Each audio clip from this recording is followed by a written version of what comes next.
Bismillahirrahmanirrahim. Assalamualaikum warahmatullahi wabarakatuh.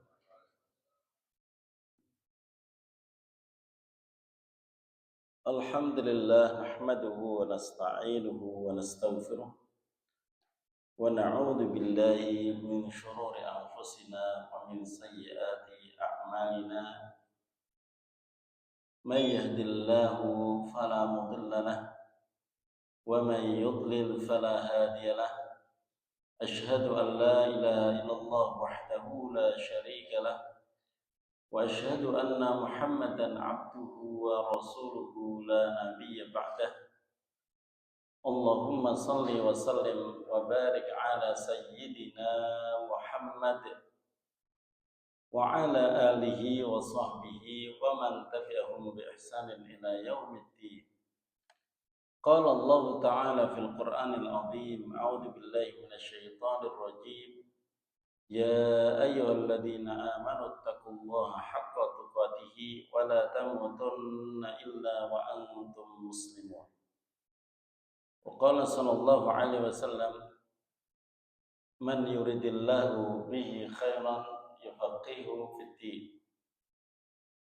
Bapak Ibu sekalian, jamaah salat subuh yang dimuliakan Allah, kita sudah mendekati akhir Ramadan. Saya tadi malam ngisi tarawih itu di Mall Biji Junction.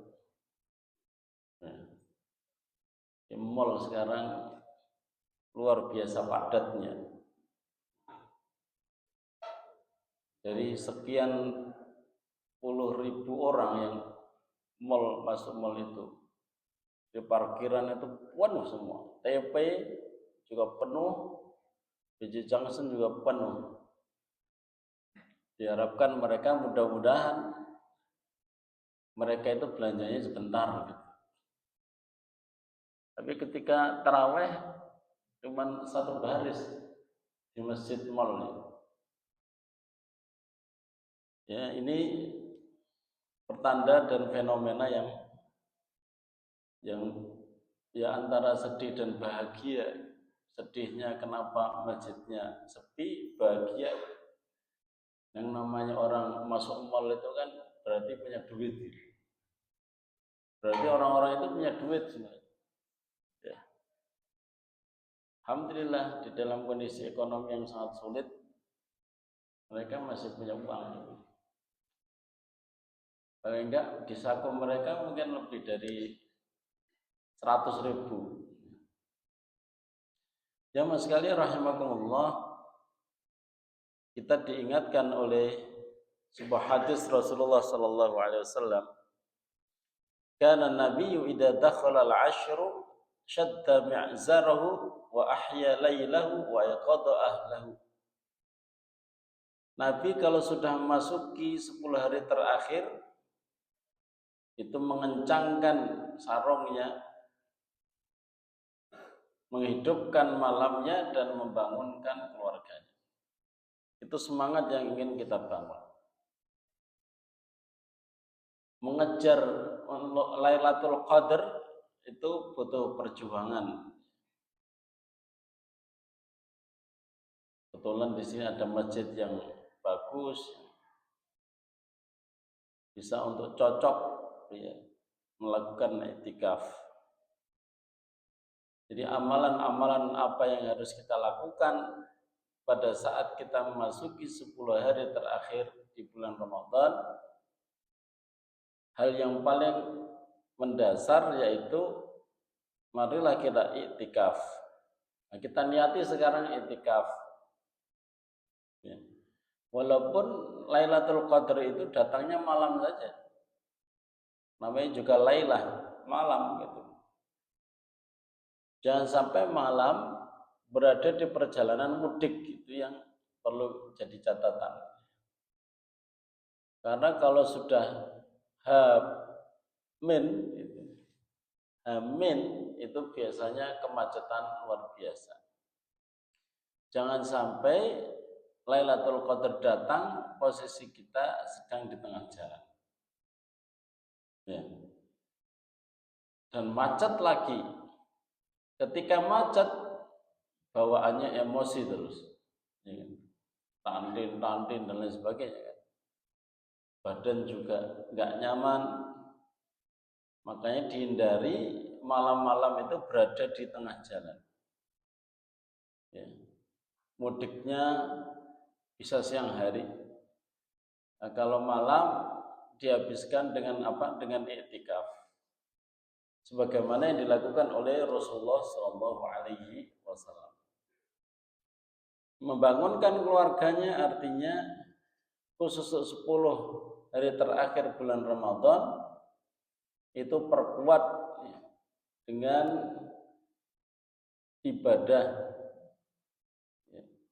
Bahkan para ulama itu, Imam Syafi'i, ini kalau kita ingin membandingkan, di sini ada sholat malamnya.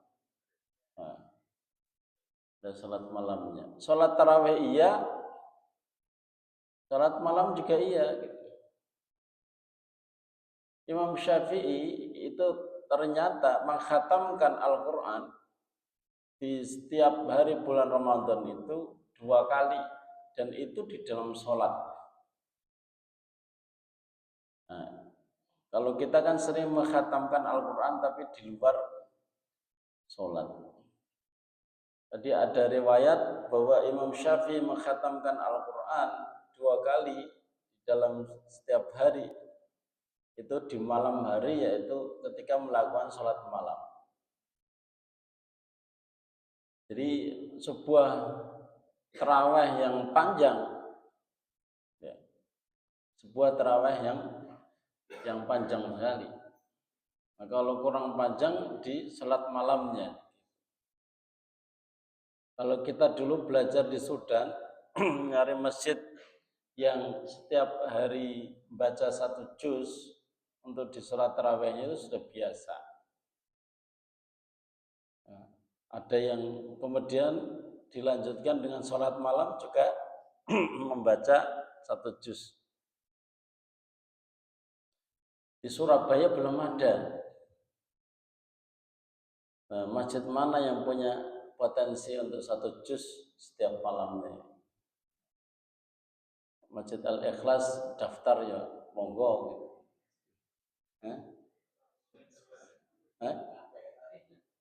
Belum kondusif. Iya, belum kondusif gitu ya. Kapan kondusifnya? Ya, itu perlu memang diadakan gitu. Maksudnya di masjid manapun gitu. Di Surabaya paling enggak berapa titik tarawihnya 1 juz. Insya Allah yang datang tidak hanya dari tetangga masjid. Iya, karena ada orang itu yang semangatnya menggebu-gebu. Ya Allah, tarawih kok cuma jam 8 selesai. Saya itu di mana, masjid mana kemarin itu ya? Panitia bilang, Ustaz jam 8 selesai ya. Padahal ada ceramahnya juga. Ya, saya ya sesuai dengan pesanan. Betul, jam 20.00. Assalamualaikum. Witir. Selesai. Sehingga satu rakaat ya paling ya 1 ayat 2 ayat. Gimana ya kita kapan itu supaya tradisi panjang di dalam sholat malam itu ada gitu ya, sholat malamnya atau mungkin sholat tarawehnya. Kalau 1 juz itu kan 20 halaman, ya kan? Dibagi 8. Nah, itu berapaan itu? 20 dibagi 8.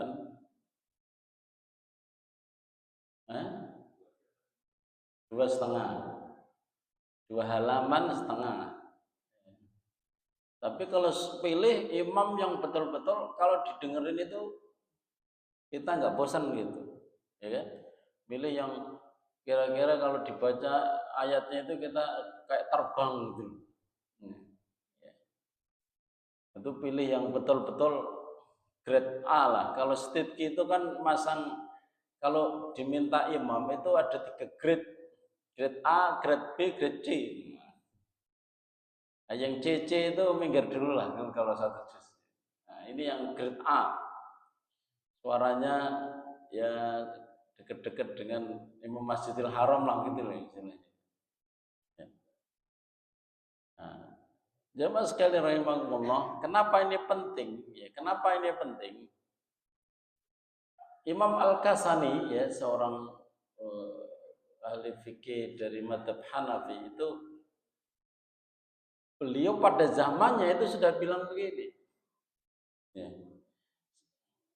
Adapun di zaman kita itu zamannya beliau itu, zaman beliau itu zaman dulu. Dengan melemahnya semangat dan keinginan gitu, maka para imam hendaknya menyesuaikan makmumnya. Kalau makmum itu ya nggak kuat panjang, maka perpendek saja nggak apa-apa.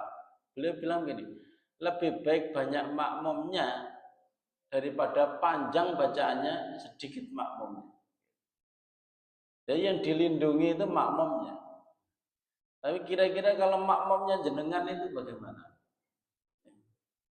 Ya, kalau kira-kira makmumnya itu jenengan, nggak ada yang dari tadi bilang siap, nggak ada. Ya. Itu nanti akan menjadi primadona. Mana yang 1 juz? Masjid Al-Ikhlas. Ayo kita ke sana. Tapi yang masjid yang tetangga masjid sini ke sono gitu. Tukeran. Tukeran masjid gitu. Aduh. Jamaah sekalian rahimakumullah. Ini perlu PR kita ya, PR tidak hanya PR di masjid kita, tapi juga se-Surabaya gitu ya. Sampai masjid wali kota ya itu juga nggak ada gitu, nggak ada yang 1 juz ya. Padahal kan memang seleksi imamnya lebih ketat gitu. Jamaah sekalian rahimakumullah, saya ingin berbicara sedikit tentang Lailatul Qadar. Ya mudah-mudahan belum lewat gitu ya. Lailatul Qadar itu sudah 2 malam ganjil kita lewati. Ya mudah-mudahan Lailatul Qadar itu belum lewat. Yang diperintahkan Rasulullah SAW itu adalah taharrau Lailatul Qadri fil ashril awakhir min Ramadan.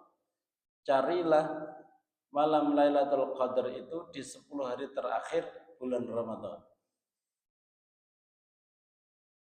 Para ulama mengatakan, apakah Lailatul Qadar itu berpindah dari satu tanggal ke tanggal yang lainnya? Pertanyaan yang pertama yang harus kita jawab itu adalah, apakah Lailatul Qadar itu ada setiap tahun? Menurut ijma' para ulama bahwa Lailatul Qadar itu terjadi setiap tahun, tidak hanya pada waktu Al-Quran diturunkan. Jadi ada juga yang mengatakan pendapat Lailatul Qadar itu di zaman Rasulullah. Tidak, ya. Imam Nawawi menegaskan bahwa itu terjadi setiap tahun dan berpindah di 10 hari itu. Ya. Berpindah dari satu tanggal ke tanggal yang lain. Ubay bin Ka'ab menceritakan, saya itu tahu Lailatul Qadar, inni la'a'lamuha hiya laila allati amarana Rasulullah biqiyamiha. Saya tahu pada saat Rasulullah itu memerintahkan supaya betul-betul dijaga qiyamnya. Jangan sampai ada malam Lailatul Qadar tanpa qiyam. Misalnya lagi mudik itu kan qiyam di mana? Kan enggak qiyam gitu. Ojo sampai seorang muslim dia itu ada Lailatul Qadar dan tidak qiyam. Pada saat itu Ubay mengatakan hiya lailatu sab'in wa isyri, dia itu malam 27 pada saat itu.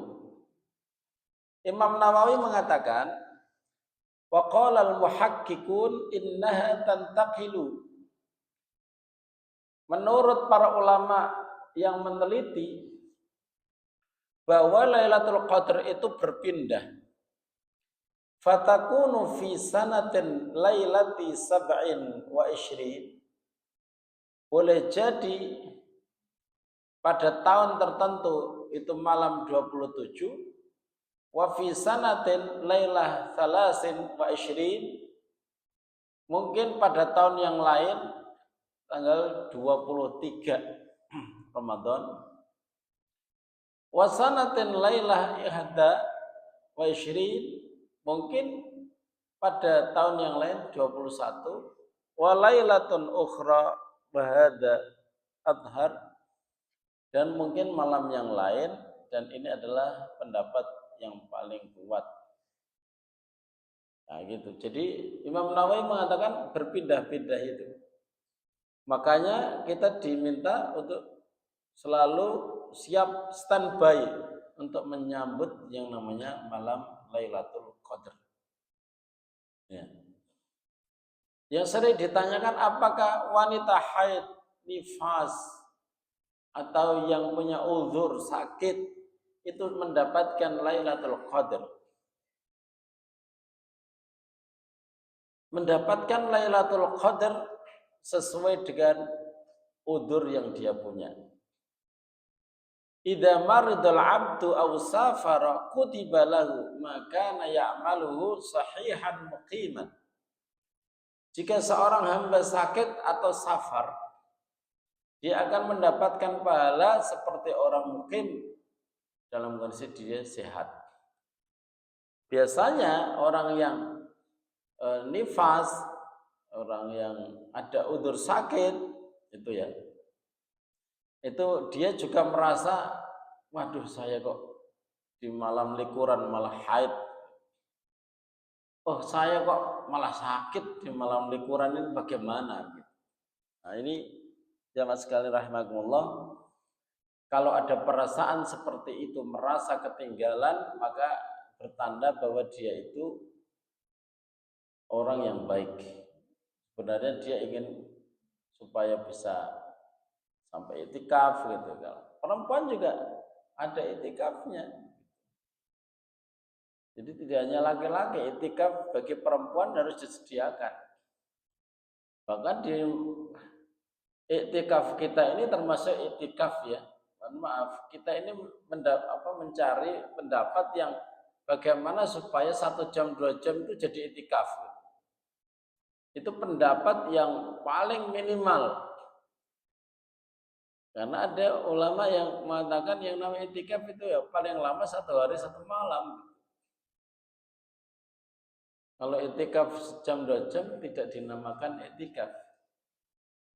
Tapi saya lebih cenderung kepada pendapat bahwa iktikaf walaupun sebentar itu sudah menjadi iktikaf. Kita masuk masjid mungkin jam berapa? Kan sahur. Di sini ada disediakan sahur di masjid. Ya. Ada yang nggak pulang, ada yang pulang. Itu ada riwayat dari Umar. Umar ibn Khattab radhiyallahu anhu pernah bilang kepada Rasulullah sallallahu alaihi wasallam, "Ya Rasulullah, saya di zaman jahiliyah pernah nadar untuk iktikaf 1 malam di Masjidil Haram. Apakah saya harus membayar nadar saya?" Kata Rasulullah, "Aufi binadrik, bayar nadarmu." Nah, berarti 1 malam di Masjidil Haram itu iktikaf, karena Rasulullah sendiri ketika ditanya, saya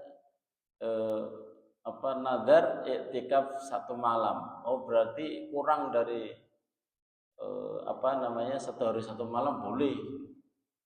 Itu dari Rasulullah Shallallahu Alaihi Wasallam.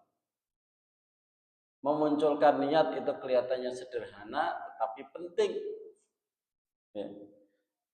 Karena para ulama itu begini, pertama kali yang dinilai dari amalan seorang hamba itu adalah dari niatnya dulu.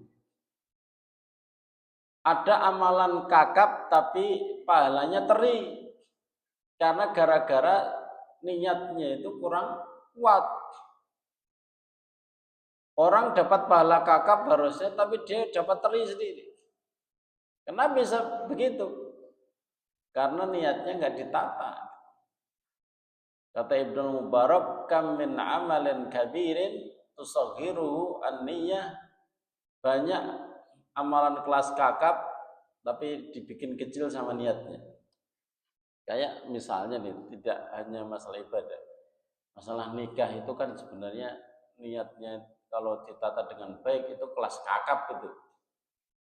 Nikah itu ibadah yang tanpa henti setiap hari interaksi dengan keluarga. Setiap hari ngasih nafkah. Setiap hari ibadah luar biasa itu menikah. Tapi ada orang yang ketika menikah itu hanya untuk sebagai status saja. Ya, supaya saya nggak ditanya lagi kapan nikahnya. Akhirnya ditawari, wes iyalah. Tapi tidak ada visi yang jelas kenapa dia menikah. Padahal menikah itu sesuatu yang luar biasa. Ada juga amalan yang menurut orang itu kecil. Kelas teri amalan cuma gitu aja. Tapi bisa dibikin menjadi kakap. Mungkin dia perbanyak niatnya. Di masjid misalnya, dia niatnya sholat jamaah itu sudah bagus, besar. Tapi diniati juga i'tikaf, diniati supaya saya bertemu dengan orang yang soleh, kemudian supaya saya bisa tadarusan, supaya saya bisa terhindar dari telat subuh misalnya. Terus kelima, supaya saya bisa masukkan uang untuk donasi masjid misalnya. Nah itu pahala semua gitu. Makanya kalau di dalam Islam kita ini kan bisnis sama Allah. Ya. Allah punya surga yang harganya mahal. Ala inna sil'atallahi ghaliyah. Dagangan Allah itu mahal. Kemudian harga yang kita berikan sebagai tukar surga itu juga harus yang berkualitas gitu. Amal-amal soleh kita juga harus berkualitas. Mintanya surga Firdaus misalnya. Tetapi dia harganya misalnya nyari tarawih yang super cepat misalnya. Mintanya surga Firdaus. Tapi tarawihnya yang kecepatan cahaya kan gimana caranya? Gak kena gitu, harganya itu gak cocok gitu. Ya, jadi bisa dipastikan tarawihnya yang super cepat itu tidak diterima karena tidak ada tumakninahnya dan bacaannya itu bacaan kayak lafal-lafal yang gak jelas gitu ya. Jamaah sekalian rahimakumullah, makanya kita berusaha di malam-malam terakhir, di hari-hari terakhir betul-betul kita fokus. Amalan yang pertama yang diperintahkan oleh Rasulullah SAW dicontohkan yaitu i'tikaf. Kemudian yang kedua tadarus. Ya, tadarus. Kalau tidak membaca di dalam sholat, ya udah di luar sholat aja menamatkan banyak. Satu hari di masjid 1 jam 2 jam gitu ya. Di para ulama mengatakan begini, supaya ringan itu memang bacanya bersama-sama gitu. Ya, supaya ringan. Imam Nawawi itu membolehkan 4 jenis membaca yang bersama-sama. Ya, Imam Nawawi itu membolehkan kalau membaca Al-Quran sendiri nggak masalah. Kalau memang sudah tahan sendiri nggak masalah. Tapi kalau masih agak berat gitu, ketika baca sendiri, harus ngajak orang aja, biar jenengan nggak mocot dewi terus. Pakai mic nggak pakai mic tetap tadarus itu loh. Ada yang mic-nya mati terus nggak jadi tadarus, nah itu repot juga. Setelah halo, waduh kita gagal tadarus nih, kenapa? Mic-nya mati, ya mic-nya mati, yang penting Gusti Allah ngerti, nggak bisa pakai mic juga nggak apa-apa gitu. Ada 4 jenis membaca bersama-sama dengan model yang dipraktekkan di masyarakat ya, yang dibolehkan di dalam mazhab Syafi'i. Karena Imam Nawawi itu kan wakilnya mazhab Syafi'i. Yang pertama, model yang satu membaca sendiri, yang lain mendengarkan aja. Kayak misalnya di acara-acara itu kan, marilah kita dengarkan bacaan atau tilawah Al-Quran oleh yang lain kan menang tok, tapi dapat pahala. Saya maca siji tok. Nek model ini iso kira-kira ya. Enak. Karena apa yang baca satu. Dalilnya apa? Dalilnya ketika Rasulullah minta kepada Ibnu Mas'ud, Ibnu Mas'ud, tolong bacain saya Al-Quran. Loh, sampean kok nyuruh saya turunnya Al-Quran kepada sampean melakukan macok Al-Quran sekalipun saya kepengen mendengar dari orang lain. Akhirnya Ibnu Mas'ud membaca, ketika Rasulullah itu menangis, ya, mengalir air mata, cukup. Itu namanya yang satu membaca, yang lain mendengarkan. Ya kayak di acara-acara itu. Yang kedua jenisnya membaca itu adalah yang satu membaca, yang lain nanti membaca dengan ayat yang sama atau surat yang sama. Gitu. Nah, menirukan gitu. Ayo kita baca sama-sama, saya baca nanti diulangi ya. Nah, gitu. A'udzu billahi minasyaitonir rajim. Ayo, nah, itu namanya mengulang dengan bacaannya yang sama. Gitu. Kemudian yang ketiga, yang satu membaca, yang lain menyimak, dan nanti gantian dan melanjutkan. Misalnya begini, ayo kita baca surat Al-Kahfi. Nah, setiap orang baca satu halaman, terus nanti temannya melanjutkan. Jadi saling melanjutkan gitu. Kalau tadi kan tidak. Ya. Itu juga nggak apa-apa. Ya. Itu ada riwayat ya. Jibril dengan Nabi Muhammad itu kan setiap Ramadan itu tadarus. Itu kan ada di dalam hadis yang sahih. Tadarusnya itu bisa melanjutkan atau Rasulullah mengulang apa yang dibaca Jibril. Bisa Rasulullah melanjutkan atau mengulang. Kemungkinan para ulama itu ada dua gitu bilangnya. Yang boleh jadi sama dengan yang kedua tadi, yaitu Jibril baca surat tertentu terus Nabi Muhammad mengulang surat yang sama, atau Jibril membaca ini, Muhammad membaca yang lain, melanjutkan itu. Kemudian yang keempat, cara membaca sama-sama itu adalah dengan satu suara. Saya mau coba bareng-bareng aja, Yasin. Yang satu ya Yasin, yang lain Yasin, suaranya bareng-bareng.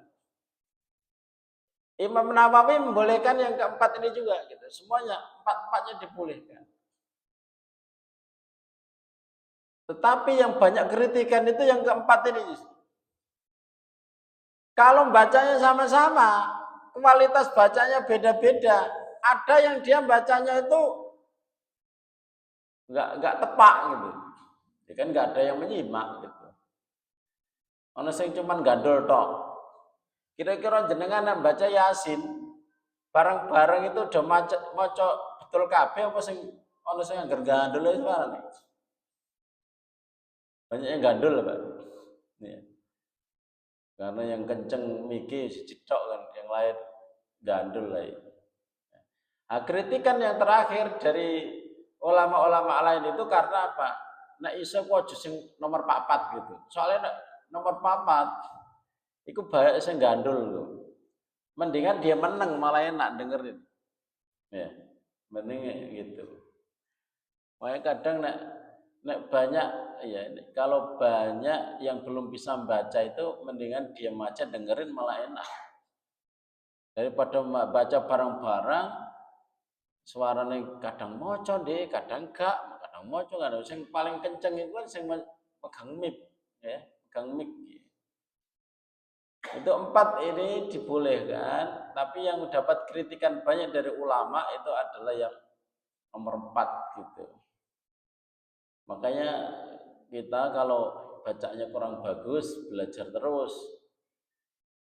Belajar Al-Quran, kalau malu pakai metode Iqra atau Qiraati atau Ummi, ya pakai metode dewasa. Sekarang kan ada metode yang dewasa. Kalau malu belajar di TPA karena dia bukan anak-anak gitu ya, berarti undang guru dewe gitu ya, khusus untuk dewasa. Malu kalau cucunya sudah tilawati 4 dia masih tilawati 2 itu kan malu ya. Itu biasanya begitu. Jadi untuk memperkuat malam ya, Lailatul Qadar itu banyak tadarus baik bersama-sama maupun sendiri. Nah, ini jamaah sekalian rahimakumullah. Yang kedua, kemudian yang ketiga, yang diperkuat malam Lailatul Qadar itu ya, itu adalah ibadah sosialnya yaitu bersedekah. Loh, Ustadz gimana bersedekah malam-malam kok sedekah? Loh, jenengan ngasih sahur itu masuk Lailatul Qadar loh itu. Ya kan? Dan jenengan ngasih berbuka itu juga termasuk Lailatul Qadar karena jenengan berbuka ya malam, jenengan ngasih sahur juga malam. Menyediakan makan sahur sama menyediakan makan berbuka itu termasuk berdonasi di kemungkinan ya malam Lailatul Qadar itu. Karena ada seorang sahabat itu bilang, "Ya Rasulullah, saya itu tidak pernah makan kecuali malam hari." Itu maksudnya dia puasa terus karena dia bukanya malam hari, sahurnya juga malam hari gitu. Sampai kurus kering. Sampai Rasulullah bilang, "Lima adab tanafsak." Kok kamu mengadab dirimu sendiri itu gimana? Siang nggak pernah makan. Oh Rasulullah aja sering makan kok. Kamu nggak pernah makan siang gitu. Makannya tuh malam aja, berarti dia banyak puasa sampai kurus kering. Sampai Rasulullah nggak kenal dia itu. Kamu ini dulu itu ganteng, kok sekarang itu badanmu gak karu-karuan, penampilanmu nggak oke sekarang. Kalau dulu itu kamu oke penampilannya gitu. Nah, itu jamaah sekalian rahimahullah, apalagi sekarang dimudahkan dengan adanya QRIS ya. Ada yang transfer gampang gitu. Transfer sama QRIS gampang atau pindah buku gampang sekarang untuk bersedekah kapan saja, pagi, siang, malam, mau tengah malam dengan transfer kira-kira tengah malam bisa pakai. Ya, ya. Itu jamaah sekalian rahimahullah. Karena Rasulullah itu puncak dari kedermawannya itu memang di bulan Ramadan. terutama di 10 hari terakhir itu supaya pahalanya dilipat gandakan seperti satu malam ibadah dengan transfer 100.000 itu kali berapa hari itu 84 tahun lebih 84 kali 365 berapa itu?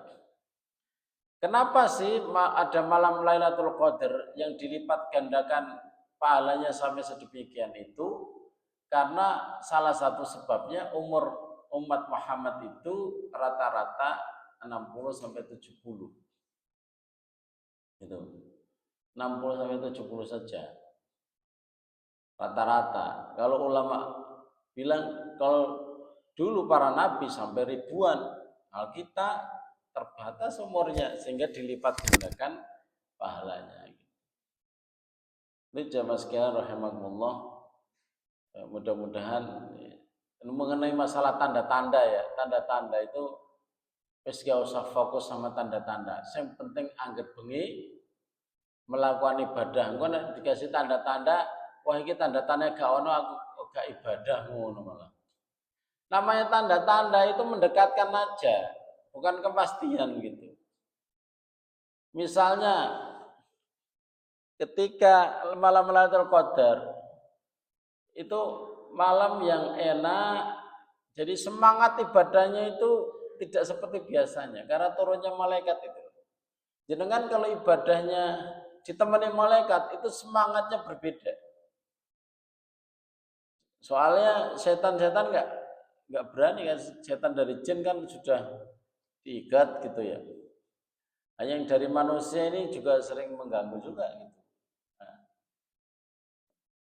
ya, misalnya anak, misalnya sampai anak dan istri itu bisa jadi musuh kan, ya. Bisa jadi musuh kalau menghalangi dari ketaatan kepada Allah Subhanahu wa taala. Ya. Nah, makanya jangan sampai ada dari manusia berhasil menggagalkan ibadah-ibadah kita. Misalnya gini, ayo tapa ke mall, rame mall itu. Mall piye ta? Iki malam Lailatul Qadar malah jalan-jalan ke mall. Gitu. Ojo ngajak anaknya untuk misalnya iktikaf. Ngajak anaknya iktikaf. Nah, salah satu cirinya itu matahari, ya, matahari itu tidak panas dan juga kondisinya tidak terlalu dingin cuacanya. Tusbihu syamsu sabihatu wa dha'ifa hamra. Matahari ya, itu paginya itu sinarnya enggak terlalu kuat dan warnanya itu agak merah. Kenapa begitu? Karena dia dihalangi oleh malaikat yang naik ke langit lagi setelah turun ke bumi. Malam Lailatul Qadar itu kan jumlah malaikat di dalam hadis itu melebihi jumlah kerikil yang ada di permukaan bumi. Berarti lebih banyak dari manusia. Soalnya kerikil itu wakai. Jadi jumlah malaikat itu lebih banyak dari kerikil untuk menemani manusia turun di permukaan bumi. Nanti kalau pagi dia naik lagi, sehingga matahari itu nanti lemah. Nah, kayaknya ini mendung apa lemah ini? Kelihatannya kok enggak, sinarnya enggak kelihatan gitu. Wah, alhamdulillah saya sudah 1 juz tadi malam, misalnya kayak gitu. Wah, semua orang akan mendapatkan Lailatul Qadar kalau dia beribadah dengan baik, ya. Jangan sampai dilalaikan dengan hal yang tidak baik. Jamaah sekalian rahimahullah, itu yang bisa saya sampaikan. Ini juga ada fikih iktikaf ya. Iktikaf itu hukumnya sunnah, dan apa namanya, hendaknya kita juga menjadi bagian dari orang-orang yang iktikaf. Jadi gelombang orang untuk semangat ibadah itu kan ada musim-musimnya gitu. Seorang muslim itu dia selalu ikut gelombang ketaatan. Ya, kalau dia itu ada orang itu Pak rajin itu dia merasa tertantang loh, dia rajin aku kok enggak rajin gitu. Jangan sampai kita gelombang ketaatannya besar, kita itu masih enggak semangat juga. Ya. Sudah ditemani sholat qiyamul lail, sudah ditemani sholat qiyamul Ramadan, taraweh, tapi masih males-malesan juga. Nah ini perlu menjadi catatan kita semuanya. Tadi saya sampaikan bahwa jumhur ulama berpendapat bahwa minimal iktikaf itu lahdoh sebentar, ya, sebentar saja boleh. Itu madhab Abu Hanifah, madhab Syafi'i dan madhab Ahmad. Imam Nawawi di dalam kitab Al-Majmu' mengatakan minimal iktikaf itu berdiam sesaat di masjid dengan niat. Kalau belum niat, ya diniati gitu. Karena kalau nggak muncul niat ya nggak muncul ibadah. Ini jamaah sekalian, rahimahullah, mudah-mudahan dari saya bisa difahami. Mungkin kita bisa perkuat dengan diskusi. Aku qouli hadza wa astaghfirullah li wa lakum.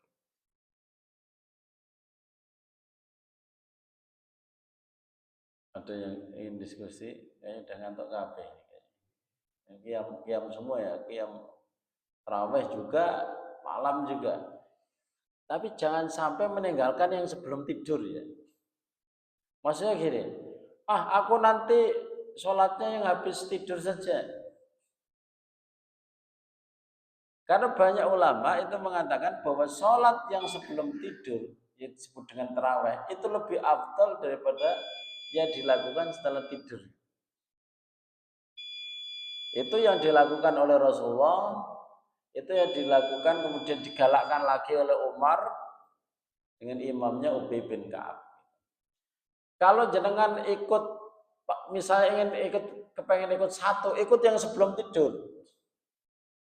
Kalau seandainya jenengan masih kuat dan semangat, ya ikut juga setelah tidur. Tapi witirnya jangan 2 kali. Usahakan sholat tarawihnya itu sampai tuntas sama witir-witirnya. Setelah itu yang setelah tidur itu yang genep-genep aja. Ya. Yang genep-genep aja 2 rakaat, 2 rakaat, 2 rakaat, 2 rakaat. Mau berjamaah ya monggo, mau sendiri-sendiri ya monggo. Itu. Supaya lebih semangat memang pakai sholat berjamaah gitu. Supaya tertata. Kalau sholat jamaah itu memang tertata karena bacaan imam kan harus standar. Kalau sendirian itu berat ya. Maka di dalam bulan Ramadan ini gelombang ketaatan itu lebih mudah karena dilakukan dengan banyak orang. Monggo kalau ada yang ditanyakan silakan.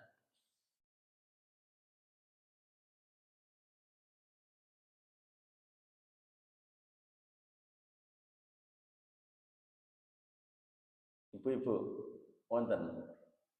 Oke, silakan.